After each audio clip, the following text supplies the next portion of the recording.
ઝેરડા ગામે સોના ચાંદીના વેપારીને લૂંટનાર આરોપીઓને ભીલડી પોલીસે સોયલા ફાટક પાસેથી ગણતરીના કલાકોમાં ઝડપી પાડ્યા।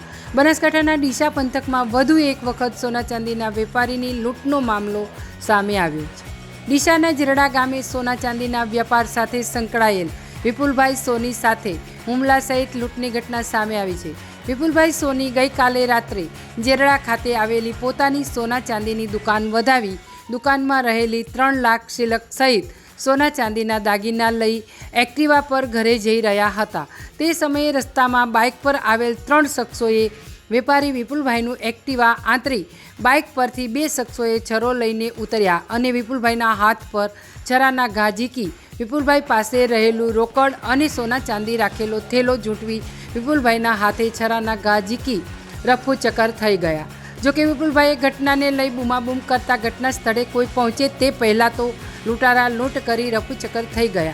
જોકે તે બાદ સમગ્ર ઘટનાની જાણ પોલીસને કરી એકઠા થયેલા લોકોએ વિપુલભાઈને સારવાર અર્થે પહેલા ડીસા અને તે બાદ પાલનપુરની ખાનગી હોસ્પિટલ ખાતે ખસેડ્યા।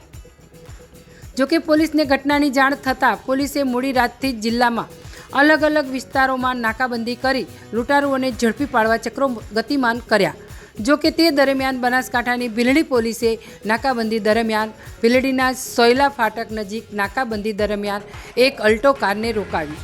જોકે પોલીસે કારને રોકતા કારમાં બેઠેલો એક શખ્સ પોલીસ જોઈ ભાગી જતા પોલીસે કારમાં બેઠેલા 3 શખ્સોને ઝડપી કારની તલાશી લીધી તો કારમાંથી સોના ચાંદીના દાગીના સહિતનો મુદ્દામાલ મળી આવતા ભીલડી પોલીસે શ્રવણ રણુભા ડાભી, દિલાવર બલદેવસિંહ વાઘેલા અને પ્રવીણ પથુજી ઠાકોરને રૂપિયા 9.17 લાખના મુદ્દામાલ સાથે દબોચી પૂછપરછ કરી તો આ લૂંટ રેકેટમાં કુલ 6 લોકો સંડોવાયેલા હોવાનું અને આ સમગ્ર લૂંટનું રેકેટ ડીસાના રોબસ ગામના નિકુલ જીવણજી વાઘેલા નામના શખ્સે ઘડી તેમાં 6 લોકોને ભેગા કરી આખી લૂંટની ઘટનાએ અંજામ આપ્યો હોવાનું સામે આવતા પોલીસને ઝડપાયેલા 3 આરોપીઓની વધુ પૂછપરછ અને ફરાર થયેલા મુખ્ય સૂત્રધાર 3 આરોપીઓને ઝડપી પાડવા ચક્રો ગતિમાન કર્યા છે।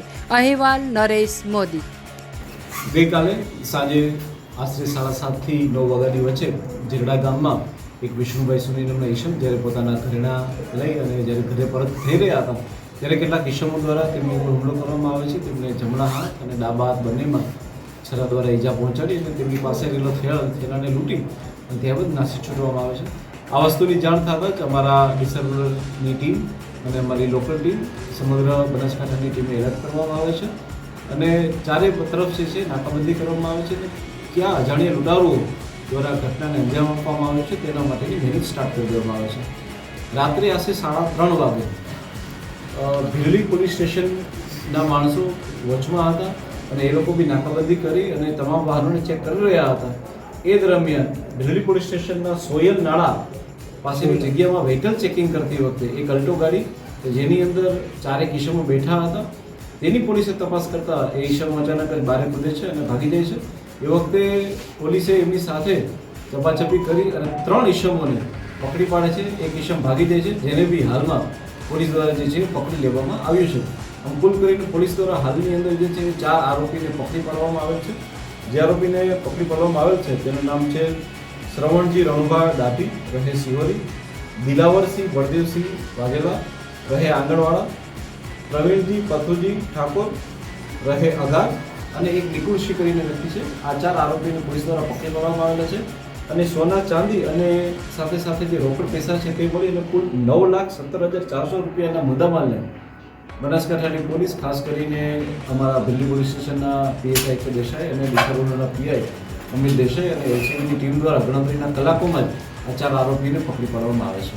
ઓકે સાહેબ, આ જે આરોપીઓ છે અન્ય કોઈ ગુનામાં સંડોવાયેલા પ્રાથમિક તપાસમાં ખુલ્લી હોય છે? બિલકુલ, હાલમાં જે અમને પ્રાથમિક વસ્તુ મળેલી છે તેની અંદર જે સાબરકાંઠામાં જે એક આંગણવાડીની જે લૂંટ થઈ હતી એમાં એક વ્યક્તિ જે વોન્ટેડ છે લાલસિંહ તેનો બી એની અંદર હાથ હોય એવું અમારા હાલમાં અમારા ઇન્વેસ્ટિગેશનમાં આવેલું છે।